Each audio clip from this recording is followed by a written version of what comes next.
Hi, I'm Robert from Exopolitics Germany. With Frederick from Exopolitics Denmark. And we're sitting here with George Knapp, a man who actually wrote UFO history and who's actually a part of UFO history himself. You created part of UFO history. Welcome, George. Thank you. You're making me sound old. Well, I'm making you trying to put you in that historical context that you actually came up with, Area 51. You're responsible for sending that term into the world. Isn't that a heavy burden? Don't you feel a little? Yeah, well, it varies between whether I should be blamed for it or accept or be prideful of it. I think it's a little bit of both. You know, I think probably the people out there wish that it had never happened, the people who run the base, because we've created so many problems for them. Since those stories first aired in 1989, 25 years ago, tens of thousands of people have gone out to the base to see whatever it is that's flying around out there. Every news organization in the world has sent cameras and crews. Government investigators have gone there. It shined a light on government secrecy, black projects that had never been made possible before. There are those who say maybe the government created these stories, that they leaked them to me and I did their bidding because they wanted to focus, the focus to be something away from what they really do out there and on UFOs, which is ridiculous. And to those folks, I say, anyone who had that plan in mind really screwed up, because as a result of the UFO stories, so much attention has been shined on Area 51. I'm proud of it. I'm proud of it. Recently, you talked to Bob Lazar again, 25 years after his main story broke out. How did that come about again? I mean, he's been very reluctant to stepping forward. How did that? Well, I think I'm probably the only person in the world, the only interviewer who can get Bob to do that. He's sort of shied away from it. He'd like to leave that chapter of his life behind, and because of the friendship that we've developed over the years, it's harder for him to ignore me. So I pestered him about it for quite some time and finally talked him into doing an interview for the 25th anniversary. Figured if there was going to be a time when he should sit down and talk about it in a contemplative sort of a way, to think back on what has happened over a quarter century, it would be now. And Bob is sort of the same mind as I am, is that he's amazed that 25 years later, people are still talking about this. I think we both knew that it was going to change his life when he came forward with this information, but had no idea it would change the world. I mean, that it would still be a topic of discussion a quarter century later. Bob Lazar is the one who supposedly worked at Area 51 with extraterrestrial craft recovered from the US government, trying to rebuild their technologies. And what made you think that his story is true in the beginning? Well, first is that just the way it sounds, Bob has a certain amount of credibility. I mean, he doesn't try to exaggerate. He keeps it. I mean, it's a fantastic story any way you look at it. But his story has stayed the same. It stayed consistent over the years. He never added extra stuff to it. That was number one. Number two is I became convinced that there really was an effort to discredit him, to remove some of his records, to pretend that he never worked in places where I know he worked. I mean, we can go into the details about it, but it was pretty clear to me that someone was messing with his reputation. And thirdly, is that if it had only been Bob telling this story about things that have been going on at S4 at Area 51, chances are we would not have moved forward with the project. But the fact is that more than 24 people have come forward with bits and pieces of the same information. People who have worked at Area 51 in the 50s, 60s, 70s, and 80s who have told me pretty much the same thing. People who have seen saucer-shaped craft out there in hangars, saucer-shaped craft flying in the desert, being transported. People who say that what goes on out there is trying to figure out how this technology works so that we reconstruct it with Earth materials instead of building something that we came up with the idea for. Where is the technology from exactly? Where do they have it from? Where did they recover it? I don't think anybody knows. I mean, I'm not sure even the people who run that program know. Bob said that he had read these briefing documents that suggested it was from another planet, a planetary system, Zeta Reticuli. But the fact is, he is suspicious of these reports. He thinks that maybe they were telling him something just to simplify it, as opposed to giving him the actual truth. I'm not quite sure anyone knows where they came from. And on some levels, it does not make sense, because as he described the craft, these weren't shot down. These weren't craft that we had shot out of the sky and they're all crumpled up. He said they were the ones he saw, the 9 craft, were in, as far as he could tell, working order. They looked solid. They weren't in tatters. I think there was one of the craft that he said there was a great big hole shot through the middle, almost as if they did an experiment to see if artillery could blow a hole in these things. But the sport model, which he saw fly, was in perfect working condition. It seems like someone just kind of gave them to us.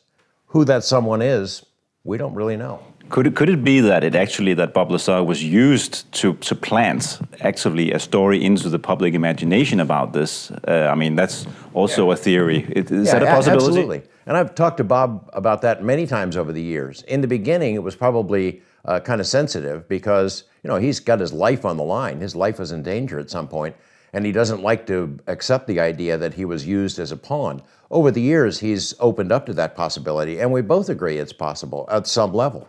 But as I said to you before, if the plan was, let's use Bob as a pawn to distract attention from something else that's going on at Area 51, then that plan is a miserable failure. Because as a result of Bob telling the story about the saucers, all those people came from all over the world. They're still going on out there. So if you wanted to fly a secret test aircraft of some sort, it's hard to do it because so much attention is focused.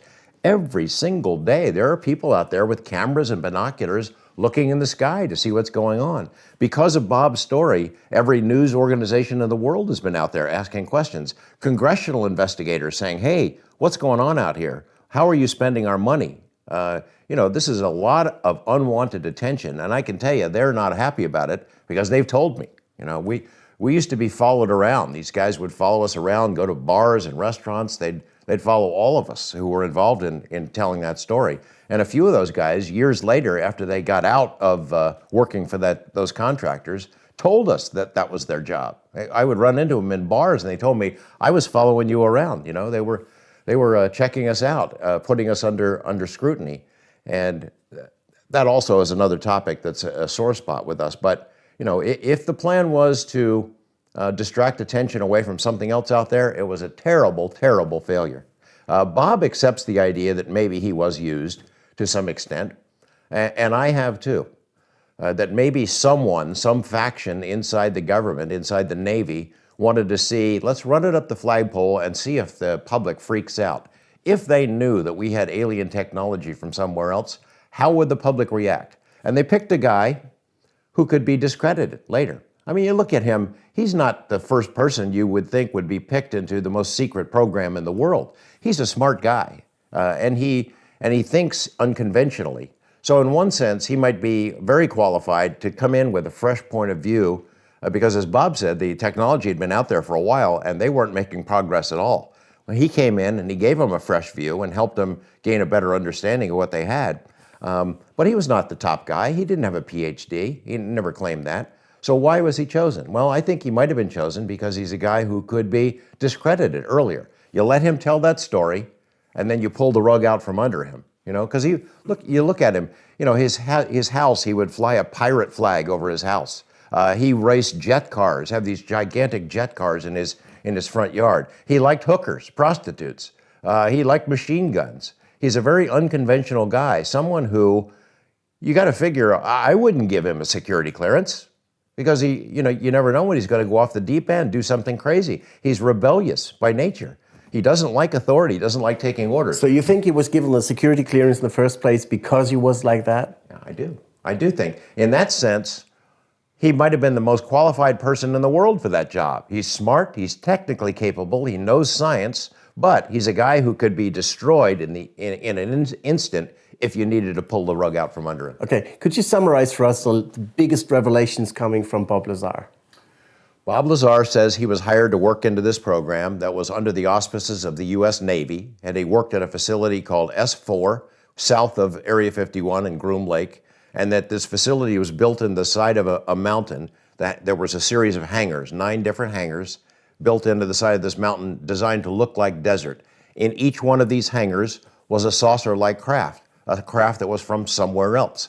Bob said that he was primarily working on the propulsion system, which he said was an anti-gravity propulsion system. The fuel is something called element 115, a heavy element, at the time that he told that story in 1989, it did not exist. It has since been synthesized in much smaller pieces. Bob described it as stable and heavy, and what we have synthesized now does not match that description, but he thinks that maybe someday we might be able to get it. He thinks the fuel came from a binary star system where it was in natural abundance. So he said he saw one of these craft being tested. He did a number of experiments on the anti-gravity reactor that were pretty much amazing. This thing could create its own gravitational field. And he says the way that the aliens could get to Earth is they create their own gravitational field, and this gravity allows them to bend space and time. And instead of it propelling them forward, say they're on their planet and they want to get to Earth, instead of propelling them toward Earth, it would in effect pull Earth toward them. It would bend space and time, turn it off, and it goes back to normal, and you would be on Earth, but no time had gone by. Bob said that he read these briefing documents during the time he was out there that described it had alien autopsy photos. It had information about human beings, that aliens were interested in our souls, in possibly harvesting our souls. There was information that they had been a part of humanity for centuries, that they had helped engineer the human race, that there had been biomechanical engineering going on there, that they sort of had created us as a special species. Very disturbing information about religious figures, the nature of religion. So it's quite a pile to chew on.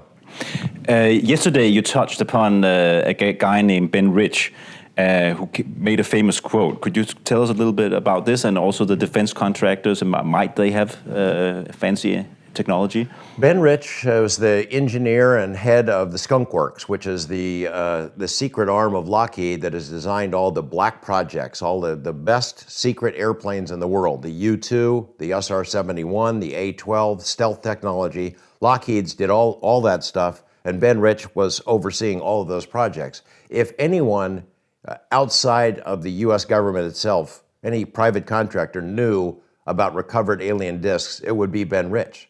That would be where it is. For a number of years, Ben would share little bits and pieces of information with his friends in the aviation community who also happened to be interested in UFOs. And some of those were guys that I got to know. So he would give them tantalizing little bits of information. They would ask him, what do you think about UFOs? And he has, in writing, said before, in letters that I got copies of, I believe in UFOs. I believe in two kinds of UFOs. I believe in unfunded opportunities, meaning black projects that had not yet been put into the budget, and he believes in flying saucers from other places. On the day that the stealth plane was unveiled to the world at Nellis Air Force Base, I was there. I was one of the media people who was invited to go along for that event, and Ben Rich was standing out on the tarmac at Nellis, and I was able to interview him. And I asked him, Mr. Rich, we've heard these stories that maybe alien technology was incorporated into stealth. And he stopped and he kind of chuckled and smiled and he thought about it for a second. And he said, no, just good old American technology. But the fact is he's given other hints since then that maybe that's not the full story, that maybe we got some help along the way. He made a statement, at least as reported, to a group at UCLA, an engineering audience, in which he said, we now have the capability to take ET home. We have the ability to travel to the stars right now. It's not something we have to dream up. If you can dream it up, we can already do it. Can we verify that statement? Well, it's been reported multiple times by news media who were supposedly present. It has been told to me by people who were in the audience that that's what he said. Whether or not the audio, there's a recording of it, I'm not quite sure. But I think when you take together all the other things that Ben Rich has said over the years, that in fact, that is what he said. There was a friend of mine named Jim Goodall, who wrote a book about stealth technology. He's an aviation whiz. He's a friend of John Lear's, and he was one of the guys that would go out with Lear and a group called the Interceptors to Area 51 to look in the sky to see whatever was flying around, secret planes, whatever. And they got onto the UFO story. Jim Goodall was with Ben Rich days before he died in the hospital, and they talked about UFO interest. And he confirmed, yes, in fact, we do have that technology, but he said it's so deep black, it's so far inside the black budget, it will never see the light of day. And that makes sense. So what are the implications? I mean, does it really mean that Star Trek is real, that some, hidden factions of the military or of the government are already flying around among the stars of the universe, meeting other civilizations? I don't know that I would take it that far. I do think that I think there's a strong possibility we do have a secret space program, and that we are flying at least among the stars or to other planets within our own solar system. That it's a kind of program that is so far more advanced than what we see, space shuttles, ISS, that kind of stuff, that it goes far beyond that. There are several indications that there really is a space program like that, not the least of which is what Ben Rich had said. I don't think that there's any Star Trek, we've got a cosmic federation that's meeting with other alien beings or something like that, but I don't really know. I just don't think it goes that far. There's another supposed whistleblower named Colonel Philip Corso. I think you also met him, who has a similar story. I was the first journalist, UFO journalist, to interview Colonel Corso. A friend of mine, a colleague, had been working with him about prisoners of war. Colonel Corso had made dramatic, seemingly unsupported statements in the past on other topics, and it had been proven to be true. He said that we Americans had left behind a number of prisoners of war in both World War II and Korea, and then in the Vietnam conflict. And that was very controversial when he said it, but as history has shown us, he was right. Well, a friend of mine who was working on the story about prisoners of war was talking to Colonel Corso and heard this story about the UFO information. He shared it with me. I met with Corso. Now the rest of the world knows his story, but back then I had a deal. I was going to write his book. It didn't work out that way. Someone else intervened, but Corso had said that he was stationed at the Pentagon. He was in a special office that dealt with foreign technology that would figure out ways to, stuff that we had acquired from Russians or other places, advanced technology, figure out a way to get it into the private sector, have them duplicate that technology, and then filter it out into places where it can be used. And he said that there was a drawer of technology from a recovered flying saucer, an alien disc, that we didn't quite know how to deal with it, but eventually he said that it was his job to hand it out to Bell Labs and other big think tanks, and they figured out how to use it, how to duplicate it. Fiber optics technology, he says, night vision goggles, a number of other things were given a boost along the way by this stuff that was recovered from a flying saucer. And it's a fantastic story, and a lot of people don't believe it. But the fact is, Philip Corso was in that job. He really did work for a general who was in that position. That if there had been recovered material, that's where it would have gone.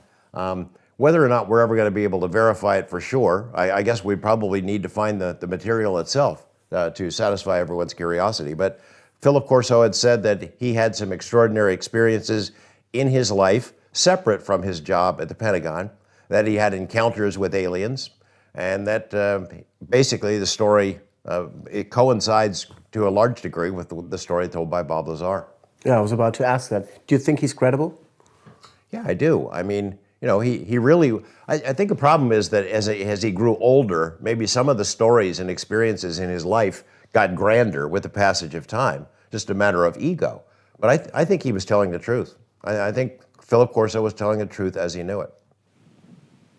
There's a guy named Bob Bigelow. Can you tell us a little about him? What's his role in all this?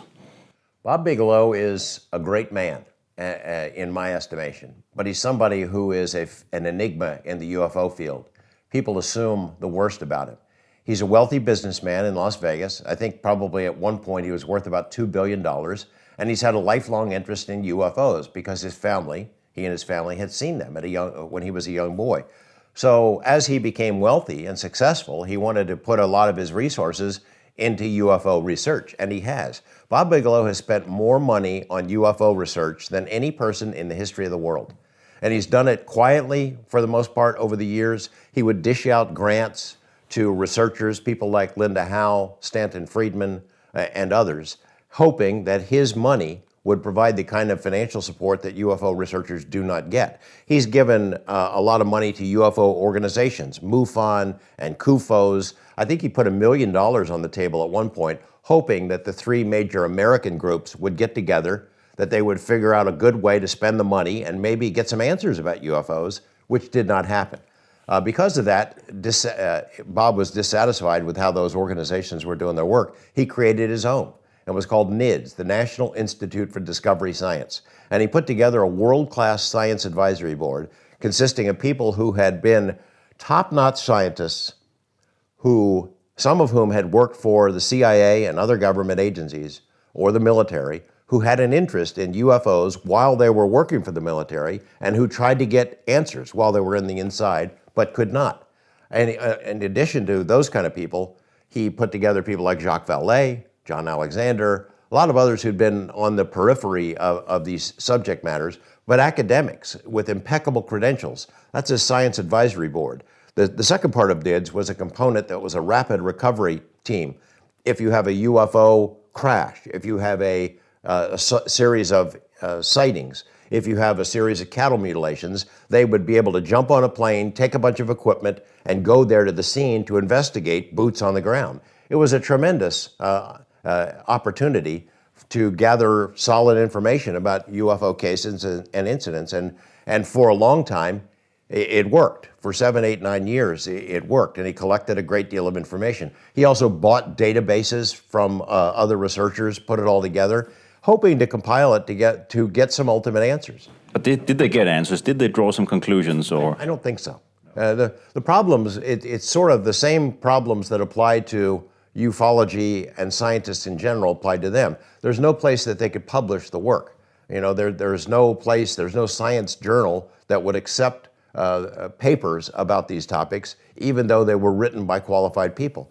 So ultimately, I don't think so. And the result is it's generated so much controversy and speculation. What are these guys up to? They're trying to corner the market on UFO technology. They're trying to build their own flying saucers and take over the world. I've heard so many ridiculous stories about Bigelow, that he's in the mafia, that he sells drugs, that he has the Bigelow Tea Company, that he works for the CIA, all kinds of stuff, because he was always reluctant to give interviews.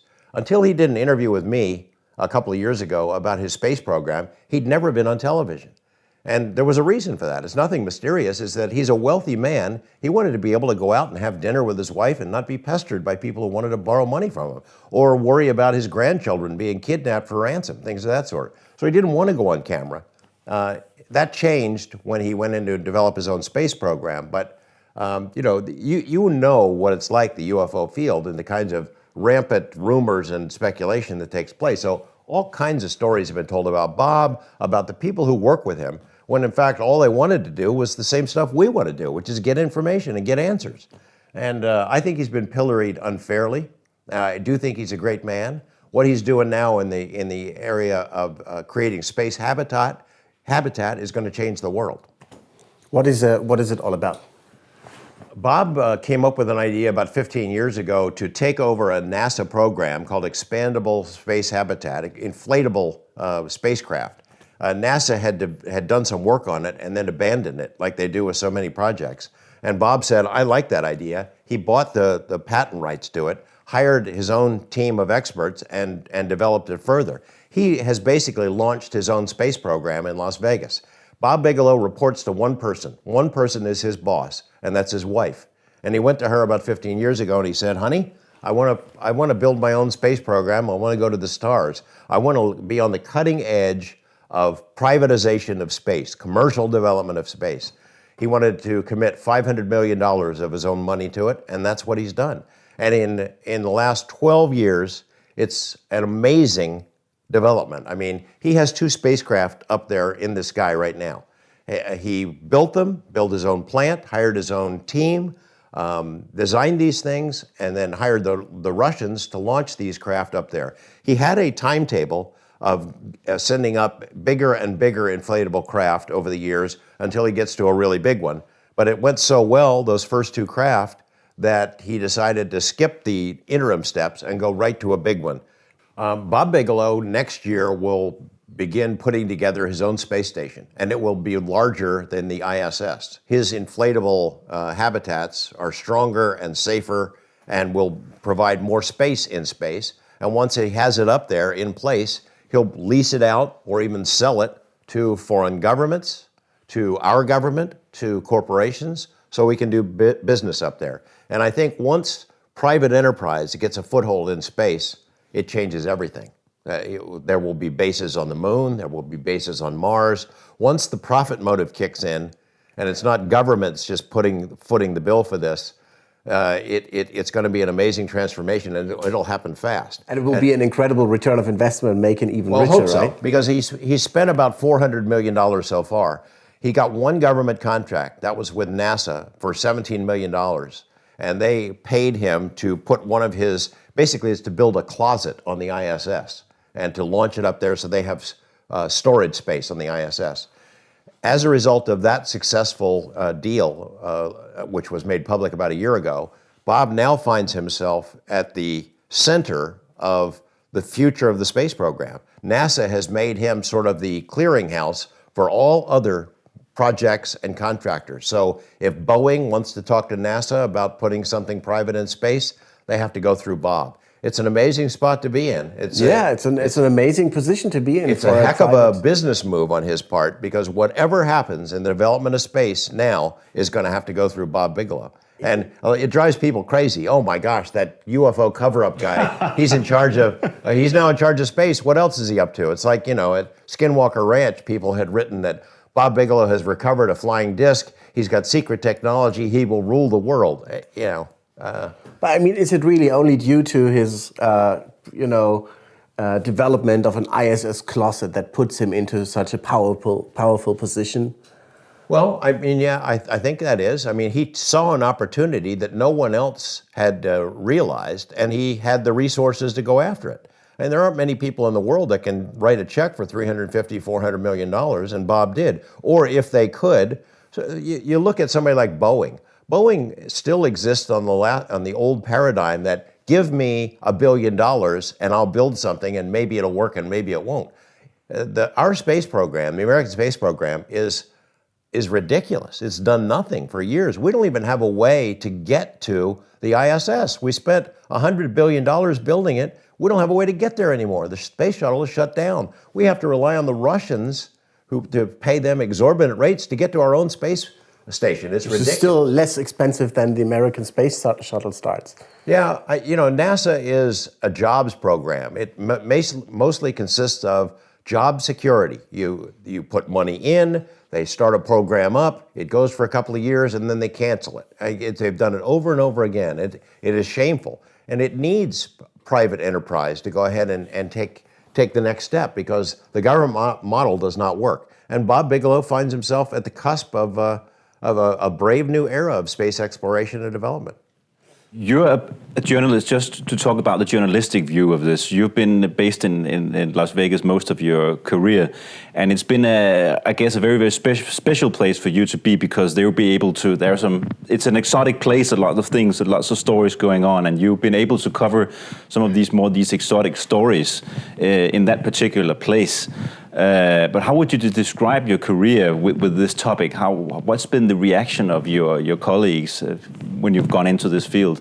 It's been a mixed bag. I mean, in general, because I was successful, I was fairly well thought of in my profession at KLAS, and I'd been there for 10 years before I jumped into this. I think I'm able to get away with things that otherwise would not have been possible. And I don't think it would be hard for anybody else in the USA to duplicate it, because most reporters are into the business. You get a new assignment every day. Go cover the city council meeting. There's a bank robbery. Go do that. I had a special niche. I was able to cover stories that interested me. My boss gave me that opportunity. So when the UFO thing came up, and Area 51 is in our backyard, they said, go for it. And they trusted me to do a good job. And I've tried to approach this topic, as exotic as it is, like I would approach any other story. To verify information, to find credible sources of information, to back it up, to get supporting materials. And so because I've tried to do it that way, they've given me a great deal of latitude. It has driven my colleagues, though, crazy. As I was saying in a presentation recently, my journalism colleagues don't like it. They don't like it that it's so popular with the public, that there's so much public interest. So they belittle it, they make wisecracks, they poke fun at it. A lot of that has been aimed at me. I don't mind. I'm not thin-skinned. It comes with the territory. In my hometown, I have a high-profile public position, so I'm fine with it. But what bothers me is that so many people would, in the journalism field, would dismiss this topic outright without doing any work on it. They don't do the groundwork. If you were to tell me, I don't believe UFOs are real, it's a bunch of nonsense, because you've done the research, you've read the books, that's one thing. But to dismiss it with a wave of your hand, having done no work whatsoever, that's another. It goes contrary to everything that journalism is supposed to stand for. We're supposed to investigate the unexplained, not to explain the uninvestigated. Many years ago, you stumbled across the so-called Majestic 12 documents. Have you thoroughly investigated them as well? Not really. I mean, I've done some work on them, and I've relied on people like Stanton Friedman. I think it's still in my gray basket, MJ-12 documents. I tend to think that they were probably created by a government intelligence agency. Can you tell us about what's written in those documents? The MJ-12 documents suggest that there was a secret organization, Majestic 12, that was put together as sort of a clearinghouse for all information about UFOs. Crashed saucers, alien visitations, things of that sort. That there would be this one group that would report to the president, keep things very hush-hush and all compartmentalized so that it didn't get out and upset the public. The makeup of MJ-12 has always been a source of some mystery. Who was on the board? We've got some guesses about who they were. When the MJ-12 documents appeared in somebody's mailbox, they sort of laid it out. They identified who the members of MJ-12 were, what the purpose was. These documents suggested that we had recovered discs, that there had been ongoing communications with aliens, very controversial stuff. A guy named Stanton Friedman, nuclear physicist, has sort of taken the lead in investigating these documents and trying to verify them. He believes that they are true, that they are accurate, because they revealed certain things about individuals who were named as members of MJ-12. They revealed things about those people that had never been made public before, and that in fact have been confirmed. If you were to ask me, I'd say that probably 90% of ufologists, American ufologists, believe that those documents are not legitimate in this sense. And why? There's a variety of problems with it, both in format and dates, in references to things that are in the documents that were not public information back then, may not have even been known. Terms like EBE, those are mentioned in the MJ-12 documents. I haven't read them in a while. I think the primary problem with them is how they were acquired, that they showed up in the mailbox of a couple of researchers. Those researchers have since admitted, at least one of them admitted, that they made up a bunch of stuff, that they worked for the Air Force Office of Special Investigations, and that they had manufactured material and fed it to UFO researchers just to see how it would spread, even though it was false information. So why do you think a government agency would spread this kind of information? Well, one reason would be to see how it spreads, to figure out how quickly, how things spread. This is pre-internet when it spread out, to see who would believe it and who wouldn't. And who works with whom. And I think it was an exercise in intelligence. It would be to see, for example, it might have been created to distract the Russians. Whoever did this stuff is really good at it. I mean, they have so much information in there, and it is so close to the real thing that whoever manufactured them, they really knew their stuff, which is why a lot of people suspect it was created as a distraction for the Russians. Make the Russians think that we've got recovered flying saucers. Make them worry about it. Because the Russians have said that, and then they've done the same thing. Now that we're talking about the Russians, you also discovered, or you got hold of former KGB documents. What do the Russians know about this? This is an interesting chapter in my life, and it came out of the nowhere. In 1992, I left KLAS TV. I worked for a company called Altamira Communications, and this company had its own TV studio. And the idea was I would leave television to produce my own stuff. I had proposed to this company that we produce a series of UFO documentaries, that the research would become self-supporting, that we would cover it in ways that no one had ever covered it before. So we traveled the world and collected information. We went to England and chased crop circles.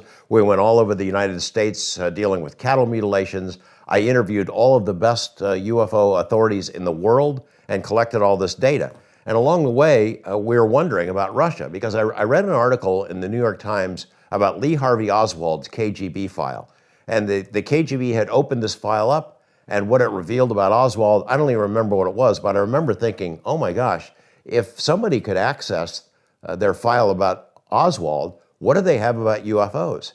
If they are like the United States, they've had their own UFO studies. Clearly, they see these things in the sky the same as we do. No one had ever got that information. We always had a hint or a hope that maybe the files existed. But I thought to myself, well, there's a window of opportunity because of Glasnost, Perestroika. Maybe we could get into Russia and learn more from the Russians about what the Americans know than we would ever learn from the Americans themselves. And in fact, that's what we did. I met a physicist named Dr. Nikolai Kapranov, who was in the United States. He was touring American think tanks and nuclear facilities, giving lectures on disarmament, nuclear disarmament. Nikolai had been a national security advisor to the Russian parliament. He was also a national security advisor to Boris Yeltsin. And because of that, he traveled in some really interesting circles. At the end of his tour, he ended up in Las Vegas. And a United States Congressman, Jim Bilbray, said, you ought to meet this guy. He might know something about UFOs, because Bilbray knew that we were working on a project. So I went out for beers with Dr. Kapranov. Hey, what do you know about UFOs? I don't know anything. Never heard. You never hear anybody talking about it? Nah, not really. Not the KGB or anything. A couple more beers. You know, I did have a friend of mine in KGB who said something about UFO studies. And then as we sit there a little longer, you know what? There's a guy at the Ministry of Defense who knows something about this. I said, Nikolai, would you be interested in working for us? We set you up, give you a stipend. You go back to Russia and work for us. And he was happy to do it because he had no idea what else he would be doing with his life.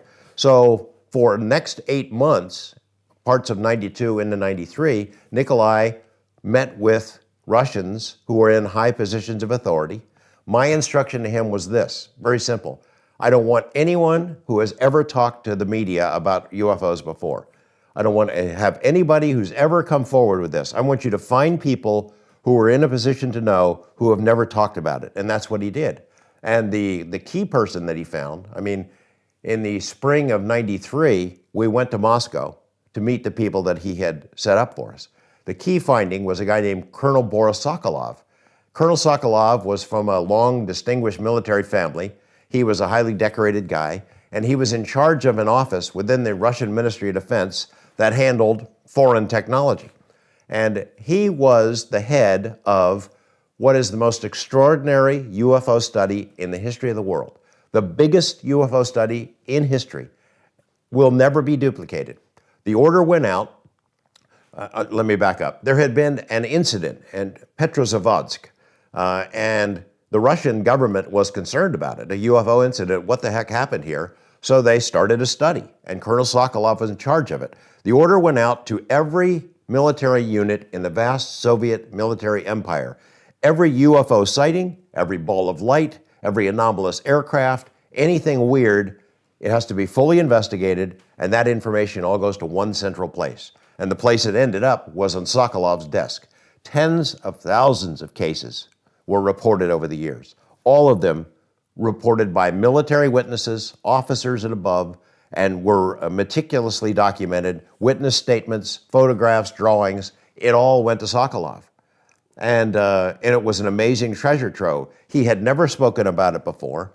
When I found him, he's living in a tiny little apartment on a government pension, and I asked him about it. And he was very open, and the stories he told me were absolutely fantastic. And with his help, we were able to acquire several hundred pages of this material. What did he tell you? What do they know? What did they actually know? He said, as with United States, Colonel Sokolov confirmed all of the things that we have always suspected about the American government. He told us they are true.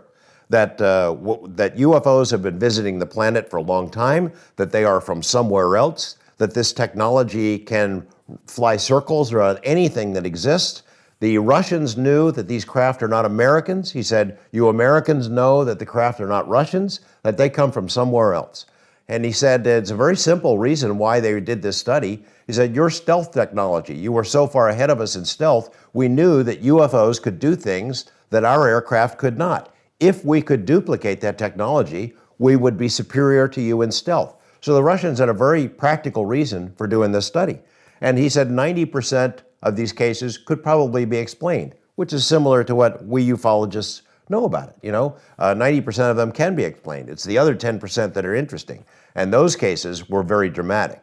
He said there had been more than 40 incidents where Russian warplanes encountered UFOs. They were ordered to chase them, that these UFOs appeared in restricted airspace. The Russian warplanes would chase them. Mostly the UFOs would disappear. They'd just vanish. Or they'd perform some maneuver, sail right out of space in an instant, and nothing could be done. There were 3 instances where Russian warplanes, the standing order was to start firing on UFOs. He said there are 3 instances where we fired on them, and in 2 of those cases, our pilots were shot down and killed. So after those 2 pilots were killed, they changed the order, leave UFOs alone, because in the words of the Russian defense minister, they said, UFOs seem to have the retaliatory capability beyond anything we have. Leave them alone. And all the pilots were happy to go along with that order, Sokolov said. He showed me photographs of Russian warplanes that had struck UFOs. The wings had been damaged. He said that they had transferred a lot of their files to their Russian Academy of Sciences to try to figure out how these things worked. He introduced me to the head of the Russia's Star Wars program. This guy had on his desk, he had a desk-sized laser weapon. He called it the weapon of the aliens, that they had developed from something related to this research. He told me that this scientist, Dr. Andropov, had never spoken publicly about it. He had never used his real name because he'd been living in one of these Soviet cities that wasn't found on any map, working on really secret stuff. And he said that the Russians had built satellites up there specifically to look for UFOs. And he said the American government had, I forget what the number is, but we had satellite systems specifically designed to look for UFOs coming in and out of the atmosphere. He said, you guys have been seeing these since the 40s and 50s, or whenever you put up the first satellites. And so he, again, was another guy who was confirming a lot of what we know, what we suspect about the US government was real. They showed me, then I got to meet a third guy who is an active officer. He was an intelligence officer who was running the study of UFOs after Colonel Sokolov ended. I met him, it was a scene right out of a Hollywood movie. I met him in an alleyway, and he's got a trench coat on, carrying a briefcase full of UFO secrets, which we were able to obtain. He told me about a study called Thread 3, an ongoing UFO study, and it seemed to have, it collected UFO information from all over the world, MJ-12 documents, things that, documentaries and reports about Area 51. The Russians had this massive collection process, putting it all together, and they analyzed it and reached the conclusions that there are visitors from outer space. They interact with us on a regular basis. As far as we know, they're not a direct threat. However, there are cases where they have demonstrated their abilities. If they wanted to threaten us, they could. This goes back to Colonel Sokolov, something that he had told me about an incident in the Ukraine at an ICBM base. It was one of the most dramatic cases that his office investigated. It was in 1982. UFOs appeared over this Russian base. They were seen for a period of 4 hours. There were dozens of officers, majors, captains, and above, who gave witness statements. There was one gigantic craft, and then there were a lot of smaller craft. These things were dancing around over the base. They would merge together and split apart, performing maneuvers that we couldn't do. And then after about 4 hours, the mission control center for this Russian ICBM base, it was taken over. The control panel lit up. Something entered the launch codes to these missiles. The guys are going crazy. They're trying to turn it off, pull the plug, stop it, and they couldn't. The missiles were enabled. They're ready to launch. It would have been the beginning of World War III. And then, poof, in an instant, the UFOs went away, the mission control panel went back to normal, and the Russians were really perplexed. In the days, right immediately, Colonel Sokolov gets the report. He sends a team to investigate. They couldn't find anything wrong with the control panel. It had never happened before. It had never happened since. They concluded, and they even wrote it in a report, that the UFOs were demonstrating, they were making a point. These may be your most powerful weapon systems, but they don't impress us. We can control them anytime we want. They were pretty upset by it. So let's start to wrap it up. From all of the things that you've investigated throughout the years, what is your opinion on the visitors? What do they want? Who are they? Why are they here? Sadly, I don't think we're any closer at all to answering any of the big questions. We have a lot more information. We have a lot more cases. We think we have a better understanding of it. But the fact is, we have no idea how to answer any of the big questions. We don't know where they're from. We don't know if they're from other planets or from other dimensions or they're time travelers. We don't know. We don't know what their interest is in us. We've got some ideas of what they're interested in, but ultimately we have no idea where they're from, why they're here, what their long-term intentions are.